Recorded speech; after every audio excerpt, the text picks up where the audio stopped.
Hi hello नमस्कार मित्रमैत्रिणींनो, मी संध्या तुम्हा सर्वांचं स्वागत करते साफसफाईच्या आजच्या आपल्या नवीन पॉडकास्टमध्ये. चला तर मग मंडळीच्या सर्व वाहन न घालवता सुरुवात करूया आजच्या आपल्या चर्चेला. मैत्रिणींनो, मला सांगा, आई होणं ही भूमिका खरंच एवढी सोपी आहे का?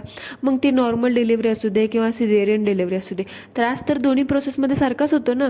आता हे यूट्यूबवरच्या स्वतःला अति शहाणा समजणाऱ्या घरकोंबड्या ह्यांना असं काय वाटतं काय माहिती, म्हणजे ह्या बायकांनी ना जेव्हा शाळा शिकायची होती ना तेव्हा बसल्या असतील कुठेतरी गुलुगुलू करत, आणि आता रोज उठून यूट्यूबवरती बिनपगारी फुल अधिकारी बनून मोठ्या मोठ्या डेंग्या हाकतायत. म्हणजे ह्या बायका ना असं वेळोवेळी प्रूव्ह करतात ना की ह्यांना शरम तर नाहीच आहे, मात्र आता तिळभर अक्कलसुद्धा नाही राहिलेली आहे. म्हणजे ह्या बायकांना स्वतःला सर्व गुणसंपन्न आणि स्मार्ट तर समजतच होत्या, पण आता ह्यांना आहे ना असं वाटायला लागलं की ह्यांच्यासारखं अतिहुशार म्हणजे कोणीच नाही. बघा, आता ह्या बायका स्वयंघोषित सगळ्या गोष्टींमध्ये कॅटेगरीमध्ये एक्सपर्ट बनल्या आहेत.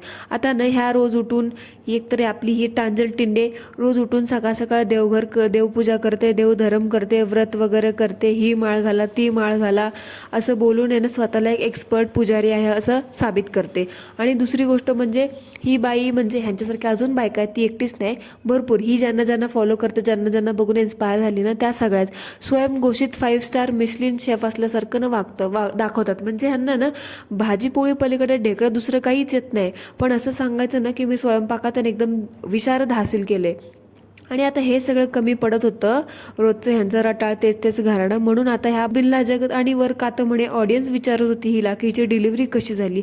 उद्या तुझी ऑडियन्स तुला हे पण विचारेल की प्रेग्नेंट होण्यासाठी तुझी प्रोसेस कोणती होती, तू कोणती प्रोसेस फॉलो केलीस. मग उद्या तू ते पण करत बसील का, ते पण दाखवत बसील का तुझ्या ऑडियन्सला कुठल्या टॉपिकवर बोलावं आणि किती बोलावं. ह्याचा जरासुद्धा तुम्हाला रिकाम तिकडे अक्कलचुंड्या बायकांना घरकोंबड्यांना भान राहिलं नाही आहे का?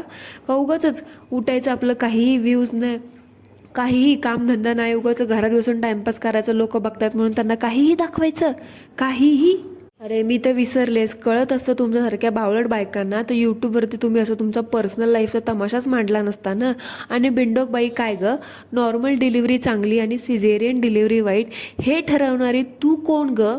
हां, तू कोण आहेस तू बोलणारी की बाबा हे चांगलं नाही हे चांगलं म्हणून? ह्या अक्कलशून्य बाई, तू जेव्हा अभ्यास करायचा होता तेव्हा अभ्यास केला असतास, शाळा शिकली असतीस ना, आज तुला नाही अशी बोलायची, असे फालतू विधानं करायची, असे फालतू स्टेटमेंट पास करायची ना, तुझी हिंमतच झाली नसती. तू बोलतेस ना की 14 वर्षापूर्वी यूट्यूब गुगल नव्हतं असतं तर तेव्हाच्या महिलांना खूप उपयोग झाला असता, त्यांची कामं खूप सोपी झाली असती. खरंच खूप गोष्टी इझी झाल्या असत्या. आता आहे ना तुझ्याकडे यूट्यूबचे ॲक्सेस आहे, तुझ्याकडे अकाउंट आहे, लाखो 1.25 लाख तुझ्या भाषेमध्ये 1.25 लाख लोकांनी तुला आपलंसं केलं ना, तुझ्याकडे 1.25 लाख लोकांची फॅमिली आहे ना, प्रत्येक गोष्ट आहे, नेट आहे, वायफाय आहे. मग असा तू किती त्या गुगलचा फायदा करून घेतलास ग? तुला एवढाच त्याचा फायदा होत असता, यूट्यूबचा एवढं तुझ्याकडे ॲक्सेस आहे ना. नॉर्मल डिलिव्हरी आणि सिझेरियन डिलिव्हरी ह्याबद्दलचा कोणता आणि किती चांगलं ह्याच्याबद्दलचा फरक वगैरे ह्याच्याबद्दल किती ज्ञान तू मिळवलंस ग?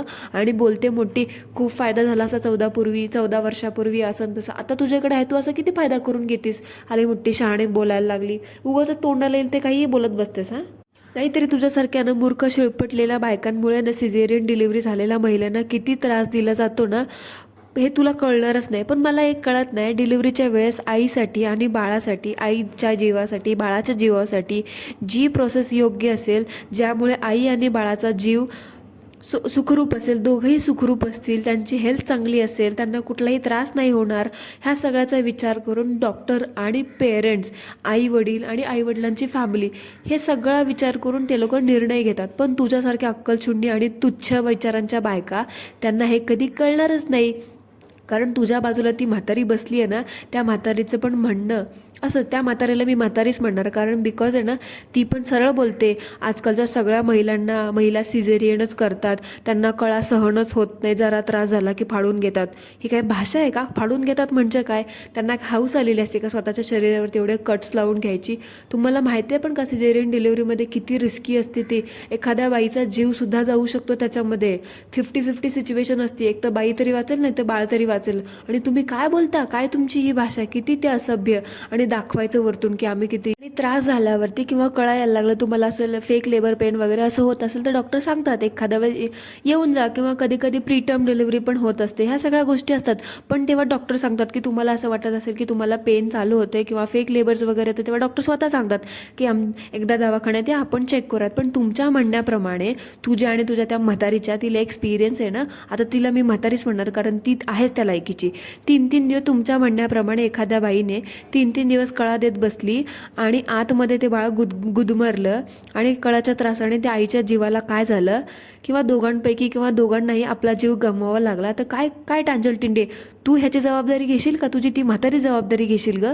कारण तुझं हे असं बोलून 10पैकी तुमच्या ऑडियन्सपैकी एखादी महिला तरी अडूनच बसेल ना, की बाबा नाही, ती ताई म्हणाली होती, तिला मी फॉलो करते, ती म्हणाली होती नॉर्मल डिलिव्हरी चांगली नाही आहे, नॉर्मल डिलिव्हरी चांगली आहे, सिझेरियन डिलिव्हरी चांगली नाही. कोण तू जबाबदारी घेणार त्या बाईची जीवाची, का तुझी ती म्हातारी घेणार जबाबदारी? नाही, तू मला सांगच ह्याचं, तू मला उत्तरच द्यायचं. जे विधानं करतेस ना तू, नाही नाही ही डिलिव्हरी नाही चांगली, ही डिलिव्हरी चांगलीच आहे, तू मला जबाबदारी कोण घेणार नाही ह्याचं मला उत्तर देच. तू नाही दिलं ना, मी स्वतः तुला कॉमेंट करते, कारण तू ना खूप बोललीस ह्यावेळेस. फर्स्ट ऑफ ऑल हे असं फालतू काही बोलत जाऊ नका, कळलं ना? आपल्याला त्या गोष्टीचं काही ज्ञान नसेल तर. तुझ्या त्या म्हातारीची झाली नॉर्मल डिलिव्हरी, मग ग बस आता कळलं ना, ग बसायचं. आणि तुला वाटतंय ना की सिझेरियनमध्ये काही त्रास नसतो, तर घे मग अजून एक चान्स घे. आणि आता तुझ्याकडे पैसे पण आहेत ना प्रायव्हेट हॉस्पिटलला खर्च करायला, तर घे अजून एक चान्स घे आणि सिझेरियन करून बघ, मग तुला कळेल कसा त्रास होतो आणि किती त्रास होतो ते. यात आली मोठी शहाणी गरळ उकायला तोंडाचा पट्टा आहे ना तुझ्याकडे, तो जरा कमी चालव. का उगाचच आपलं देवाने दिलंय म्हणून ना कितीही फालतू ते वाजवत नको बसू. आणि अजून एक गोष्ट, तू स्वतःला म्हणालीस ना की 14 वर्षापूर्वी तुला पण डॉक्टर म्हणाले होते की बाळाचं पाणी कमी झालं, सिझेरियन करावं लागेल वगैरे असं, पण तू केलं नाहीस कारण तुला नॉर्मल डिलिव्हरी करायची होती म्हणून तू थांबली होतीस. पण बोलता बोलता तू हे पण बोलून गेलीस की 14 वर्षापूर्वी तू प्रायव्हेट दवाखान्यात गेली होती चेकअप करायला, तुझे जे काही 3-4 सोनोग्राफी करायच्या होत्या त्या करायला. पण तेव्हा तुझी डिलिव्हरी तिथे झाली, तेव्हा नॉर्मलसाठी तुझी ती असे फुकटमध्ये झाली असेल, कारण तू गेलीच होती तिथं. सोनोग्राफीच तू काय फक्त प्रायव्हेटमध्ये केली होतीस. तेव्हा जर तू हे काय म्हणतात त्याला, सिझेरियन डिलिव्हरी तू केली असती जेव्हा, तेव्हा प्रायव्हेट हॉस्पिटलमध्ये 20,000 देऊन तुला तेव्हा 20,000 खर्च आला असता, बरोबर ना? 20,000 खर्च आला असता तुला तेव्हा. तुला ते कटची वगैरे भीती नव्हती, तुझी ऐपतच नव्हती तेव्हा ते 20,000 भरायची, म्हणून ते एवढा 3-3, 4-4 दिवस त्रास सहन करत बसलीस, कळलं ना? ह्याच ठिकाणी आज तू एक चान्स घे आणि बघ सिझेरियनला तुला किती त्रास होतो आणि काय त्रास होते बघू तू. तेव्हा किती 3-3 दिवस कळा सहन करतेस का लगेच बाळाला बाहेर येण्यासाठी सिझेरियनचा ऑप्शन चूज करतेस? तुला पाणी मागायचं सुद्धा कळणार नाही, कळलं ना, जेव्हा माणूस सिझेरियन डिलिव्हरी चूज करतं. आणि हे अनुभव आहे ना असं सांगून कळणार नाही, ज्याचं जळतं ना त्यालाच कळतं की बाबा कुठल्या ह्याच्यामध्ये कसा त्रास होतो तो. आणि तुला ना हा अनुभव तू घेच ग एकदा, तुला खूप मस्ती आहे, तू घेच हा अनुभव, तेव्हा तू हे असे विधानं करतेस की हे चांगलं नाही ते चांगलं आहे म्हणून. आता ना तुझ्याकडे वाईटीचा आयता पैसा पण आहे, त्याच्यामुळे 20,000 काय 2-4 लाख रुपये भरायला पण तुला काय जड नाही जाणार. मैत्रिणींनो, आय नो मी ह्या विषयावरती खूप पर्सनली बोलते आहे किंवा खूप पर्सनली ह्या स्टेटमेंटला मी घेतलं आहे, पण हो आहे हे स्टेटमेंट माझ्याशी थोडंसं पर्सनल. कारण मला सांगा आता हे असं बोलणं कितपत बरोबर आहे? कारण ह्यांच्या साध्या साध्या गोष्टी बघून बायका इन्फ्लुएन्स होतात, साध्या साध्या गोष्टी बघून ही जशी देवपूजा करते तशा बायका देवपूजा करतात, ही जसं सगळ्या गोष्टी करते तसं करतात. उद्या एखादी बाई असेल जी थोडीशी शॉर्ट माइंडेड असेल किंवा थोडीशी टेम्पर वगैरे तिचं हे असेल, तर ती बाई म्हणेल नाही, एखादी खूपच मनाभावातून फॉलो करत असेल ती म्हणू शकते ना बाबा, नाही ती म्हणाली होती मी तिला फॉलो करते, ती म्हणाली होती की बा सिझेरियन डिलिव्हरी चांगली नसते, खूप हे होतं खूप ते होतं, चांगली नसते, मला नॉर्मलच करायचे, आणि बसली अडून नॉर्मलवरतीच. आणि तिच्या जीवाला काही बरं वाईट झालं तर कोण ही बाई जबाबदारी घेणार आहे का?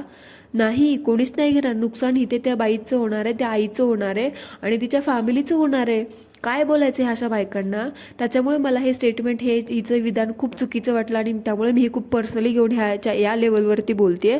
आता मला सांगा, तुमच्यापैकी पण बऱ्याच जणींचं झालं असेल सिझेरियन डिलिव्हरी, तर तुम्हाला माहिती असेल की तुमची फॅमिली, तुमचे डॉक्टर ह्या सगळ्यांनी तुमच्या आणि तुमच्या बाळाचा, आईचा विचार करूनच निर्णय घेतला असेल ना.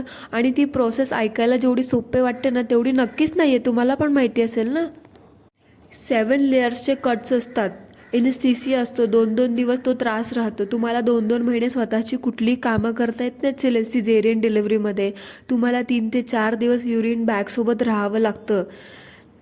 आणि जेव्हा डॉक्टर्स मिळून हे सगळं डिसाईड करतात ना की तुम्हाला सिझेरियन डिलिव्हरी करायचं आहे, तेव्हा तुम्हाला अन्न तर सोडावं, 2-2 दिवस पाणीसुद्धा देत नाहीत.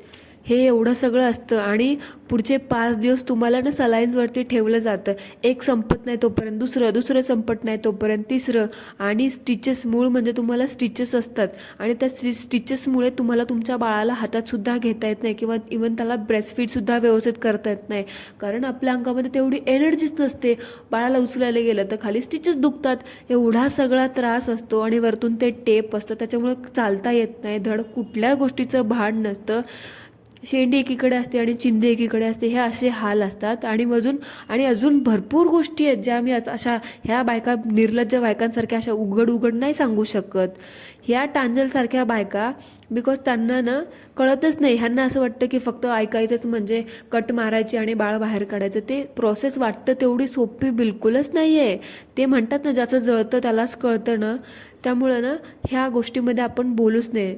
आग जिथे लागते ना त्या माणसालाच कळतं की बाबा आपण तिथे किती होरपळून निघालो ते. त्यामुळे नॉर्मल डिलिव्हरी असू दे किंवा सिझेरियन असू दे, त्रास दोन्हीमध्ये होतो. उलट नॉर्मल डिलिव्हरीमध्ये तुमचं अर्धी बाटली रक्त वेस्ट होतं, पण तिथेच सिझेरियनमध्ये तुमची 1 बाटली रक्त वेस्ट होतं. आता मला एवढंच म्हणायचं आहे की आत्ताच्या लाईफस्टाईलमध्ये, आत्ताच्या खाण्यापिण्यामध्ये, राहणीमानामध्ये, वातावरणामध्ये, खूप गोष्टीमध्ये पहिल्या मानापेक्षा खूप बदल झाला आहे.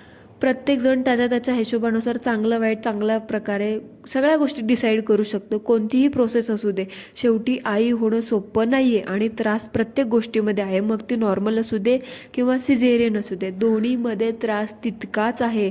पण ह्या टांजल टिंडेसारख्या बायका आणि तिच्या त्या म्हातारीसारख्या पिछड्या विचाराच्या बायकांना असं वाटतं की सिझेरियन म्हणजे एकदम सोपं काम. ह्यांना असं वाटतं की 2-2, 3-3 दिवस कळा दिल्या म्हणजे खूप त्रास झाला, 2-2, 3-3 दिवस कळा देऊन बाळ जन्माला घातलं म्हणजेच आई पण अनुभवलं. हे असले ह्यांचे विचार आहेत. आणि मला सांगा, कळा देऊन ह्यांनी काय एवढे मोठे तीर मारलेत का ह्यांनी नॉर्मल डिलिव्हरी कळा देऊन बाळाला जन्म दिला म्हणजे ह्यांची बाळं काही खूप वेगळी आहेत का? शिंगबिंग एक्स्ट्रा आहेत का त्यांच्या बाळांना आणि नॉर्मलवाली बाळांना काही वेगळं आहे का? मला कळतच नाही ह्या बायका एवढा नॉर्मल डिलिव्हरी आणि सिझेरियन डिलिव्हरीमध्ये एवढा फरक का करतात. आणि मला सांगा, ह्या बायका आहेत ना, ह्या सिझेरियन डिलिव्हरी आणि नॉर्मल डिलिव्हरीमध्ये फरक करणाऱ्या बायका, ह्या सगळ्या बायकांमुळे कितीतरी सिझेरियन डिलिव्हरी करणाऱ्या महिलांना खूप तुच्छ, कमी, असं एकदम बिनकामाच्या असं लेखलं जातं. हे अशी कितीतरी उदाहरणं माझ्या समोरची आहेत, मी बघितली आहे. कोणाला सांगितलं ना, आता आमच्या घरामध्ये पण 1-2 जणांचं झालं आहे सिझेरियन डिलिव्हरी, त्यांना असं म्हणतात, विचारा ना कशी डिलिव्हरी झाली, सांगितलं ना सिझेरियन डिलिव्हरी, तर म्हणतात ओ कशाला सिझेरियन डिलिव्हरीसाठी थोडा कळा सहन करायचा. अरे नाही होत सहन, आता नाहीच होत सगळ्या गोष्टी तिथे, तर काय बळचच द्यायचा का? हे असं ह्या बायकांचं असतं. म्हणजे असं सांगतात जसं त्या बाईला असं वेगळं काहीतरी विचित्र केल्यासारखंच फील करून देतात. ह्या म्हातारीसारख्या बायकांमुळे ह्यांचे एवढे विचार पिछड्या जमान्याचे आहेत ना, म्हणजे ह्यांना कळतच नाही बाबा आपण आता कुठल्या जमान्यात जगतोय, जमाना कुठे आलाय. म्हणजे ह्यांना ना टेक्नॉलॉजी, खाणं पिणं सगळं आत्ताच्या जमान्याचं पाहिजे, पण विचार मात्र पिछड्या जमान्याचे ठेवायचे. म्हणजे ऐसा कैसा चलेगा म्हातारी आजी, जरा बदला. खायला लागतो ना, त्या दिवशी खाता ना, पार केचप खाता, मुगाच्या डाळीचा डोसा खाता. तुमच्या जमान्यात होता का मुगाच्या डाळीचा डोसा? नव्हता ना. मग आत्ता पण खूप साऱ्या गोष्टी टर्म्स चेंज झाल्या, त्याच्यामुळे जगासमोर आहे ना थोडंसं आपलं ज्ञान वाढवण्याचा प्रयत्न करा. आणि तुमची ती 2 रुपयाची अक्कल आहे ना, नको तिथे पाजळू नका. आणि टांजले, तू तर ना ती धुनी भांडी स्वयंपाक लादी पोछा ना तेच कर, कळलं ना, तुला तेच जमतं. आणि तुझी ती 2 रुपयाची अक्कल आणि तुझं ते 2 रुपयाचे ज्ञान आहे ना, नको तिथं असल्या सेन्सिटिव्ह टॉपिकवरती तुझं ते डोकं खर्च करू नकोस. आणि तुझ्या म्हातारीला समजवायचं सोडून तू पण तिच्यासोबत हा देत बसलीस. ती म्हातारी म्हणते आमच्या वेळेस 3-3 दिवस, 3-3, 4-4 तास, 3-3 दिवस, सॉरी 4-4 तास नाही, 3-3 दिवस कळा देत होत्या बायका. तर ही बाई बोलते हां. तर तिला म्हणायचं बाबा तुझा काळ वेगळा होता, तेव्हाचं खाणं पिणं वेगळं होतं, तेव्हाचं सगळ्या गोष्टी वेगळ्या होत्या, आत्ताचं जनरेशन वेगळं, लाईफस्टाईल वेगळी आहे, काळ वेगळा आहे. ह्या गोष्टी पण खूप मॅटर करतात. पण ह्यामध्ये जमीन आसमानाचा फरक आहे. हे सगळं तुमच्या सगळ्या काळासारखं असावं अशी जबरजबरी का तुम्हा लोकांची, मला हेच कळत नाही. हे सगळं त्या बाईला सांगायचं सोडून ही पण तिथंच म्हणते की बाबा हो तसंच होतं. अरे लाज वाटू दे तुला, लाज, बिंडोक बाई. मूर्ख कुठली. पण मला हेच कळत नाही, सगळ्या बायकांनी तुमच्यासारखंच करावं अशी तुमची का बळजबरी, अशी तुमची अपेक्षाच काय, मला हेच कळत नाही. म्हातारी झालं, तुमच्या झाल्या नाही नॉर्मल डिलिव्हरी, आता बसा, तोंडाला कुलूप लावा. ते उगाचच नको त्याच्या ह्याच्यावरती ना लांछनं लावायची प्रकार करू नका. आणि मेन म्हणजे नॉर्मल डिलिव्हरी चांगली आणि सिझेरियन डिलिव्हरी वाईट ही ठरवणारी तू कोण सांग मला. तू ह्याचं उत्तर ना तू मला कॉमेंटमध्ये सांगत. आणि ना आपल्याला त्यातलं कळत नाही ना तर मग बसायचं, समजलं ना. मैत्रिणींनो, तुम्हाला ह्या विषयावरती माझे विचार किंवा माझं म्हणणं पटलं की नाही हे मला कॉमेंटमध्ये नक्की सांगा. आणि ह्या सगळ्या प्रकारावरती ह्या दोघी म्हाताऱ्यांचं स्टेटमेंट तुम्हाला बरोबर वाटतंय का चुकीचं वाटतंय हे सुद्धा मला कॉमेंटमध्ये मला नक्की सांगा. मी वेट करेल तुमच्या सगळ्या कॉमेंट्सचा. आणि आता वळूयात ह्या काकूंच्या आहे ना आयब्रोजकडे. हो, आयब्रोजकडे. कारण आहे ना आयब्रोजवरती मी थोड्या वेळाने बोलू, त्याच्या अगोदर एक गोष्ट सांगायची. ह्या काकूनं कसं आडून आडून लोकांना बोलतात आणि कसे लोकांना टोमणे देतात ना, तसं आपण नाही करणार. आपण ना डायरेक्ट बोलणार. तुम्हाला ते माहितीच असेल ना, आपण एखाद्या गोष्टीचा अतिरेक म्हणजे अतिवापर केला तर त्याचे दुष्परिणाम पण आपल्याला दिसून येतात. तसेच दुष्परिणाम आहे ना आता ह्या काकूंच्याकडे पण दिसायला लागलेत. म्हणजे बघा ना, आता ह्या सगळ्या धुनी भांडीवाल्यांना ना फुकटमध्ये शॅम्पू, साबण, फेसवॉश सगळ्या गोष्टी येतात. खाणं पिणं सगळं एकदम पायाच्या नखापासून ते केसांच्या डोक्याच्या केसापर्यंत सगळ्या गोष्टी यांना फुकटात येतात. तर आपल्याला तर माहिती आहेच, पण फुकटाची वस्तू जेवढी फुकट असते का तेवढी ती कधीच पचत नाही, हे तुम्हालाही माहिती. म्हणजे आपण समजा एखादी गोष्ट फुकट आणली ना तर ती गोष्ट आपल्या एकतर लकी तरी होत नाही, नाही तर एक तर नासोडा तरी होतो त्या गोष्टीचा, नाही तर काही ती वाईट तरी होतं. हे तर तुम्हाला पण माहिती असेल. आणि आता तसंच ह्या टांजल काकूंचं पण झालं आहे. ह्या बाईंनी आहे ना फुकटचा फेसवॉश लावून फुकटची साबणं लावून फुकटचे क्रीम, फुकटच्या सगळ्या गोष्टी, ते सिरम, सनस्क्रीम, फुकटचं ते सगळं लावून स्वतःच्या भुवया उडवून घेतल्यात.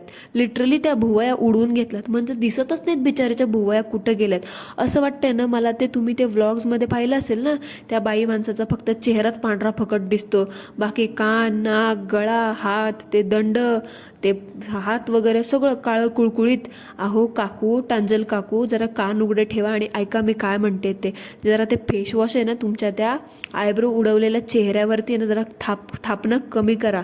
आणि ते चेहरा सोडून जरा आजूबाजूला लावा. जरा ते कान, हात वगैरे तिकडे लावा.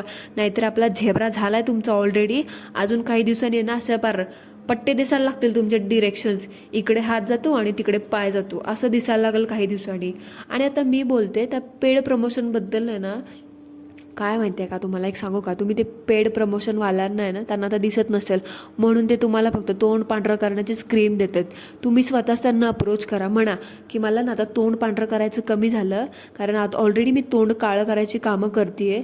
आता मला ना तोंड पांढरं करायची कमी द्या आणि जरा आजूबाजूच्या शरीराला लावायची आहे ना क्रीम्स वगैरे जरा जास्त द्या. जरा गोरं करण्याचे क्रीम्स वगैरे जास्त द्या. म्हणजे ते कसं गळा, ते हात बीत, ते कसं काळं कुळकुळी टॅन झाले घरात बसून आहे ना, ते जरा गोरं करायच्या गोष्टी द्या. नाही तर माझा ऑलरेडी झेब्रा झाला आहे असं म्हण जरा.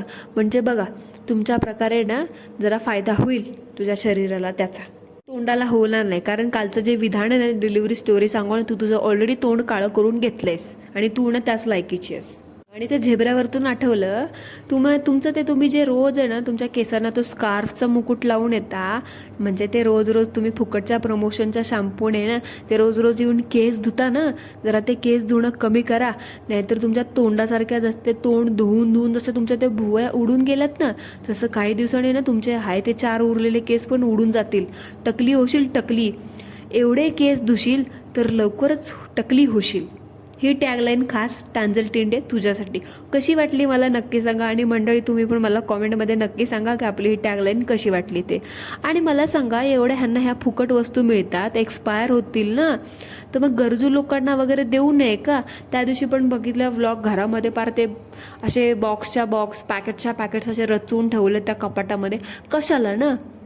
कशाला रचून ठेवायचे, देऊन टाकायचे कोणाला, आत्या, मामा, मावशी, कुडी, रिलेटिव्ह ह्यांना.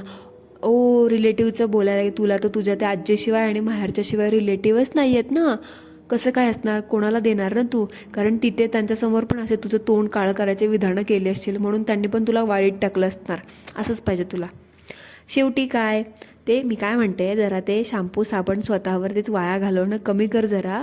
आणि जरा गरजूंना देऊन टाक. कारण ते तुला देऊ तो वाटत नाही, ते दिसूनच येत नाही. तर रोज ते आपल्याला एवढ्याशा खराट्यागत असणाऱ्या 4 केसांना लावून ते नासोडा करते. शॅम्पूचा तू नसताना केला. शॅम्पू तर वाया घालवते, त्यासोबत पाणी पण वाया घालवतेस. बघा आता झेब्रा क्रॉस तर बनला आहे, लवकरच आटोक्यात नाही आणला तर टकलं पण होईल. आता काय करायचं ते तुम्ही ठरवा. मी तर तुम्हाला चांगला सल्ला दिला आहे, बरोबर. सो मंडळी, that's it for today. I hope तुम्हाला आजचा आपला पॉडकास्ट आवडला असेल. आजचा आपला पॉडकास्ट आय थिंक थोडासा सेन्सिटिव्ह टॉपिकवरती होता. तुम्हाला ह्याबद्दल माझे विचार कसे वाटले हे सुद्धा मला कॉमेंटमध्ये सांगा. कोणाचे विचार बरोबर आहेत माझे का त्या टांजलीचे, ते सुद्धा मला कॉमेंटमध्ये सांगा. आणि तुमचे विचारसुद्धा मला ह्याच्यावरती नक्की नोंदवा आपल्या कॉमेंट बॉक्समध्ये. भेटूया पुन्हा एकदा एका नवीन चर्चेसोबत. तोपर्यंत सर्वांनी ॲज ऑलवेज काय करायचं ते करा. Thank you so much. धन्यवाद.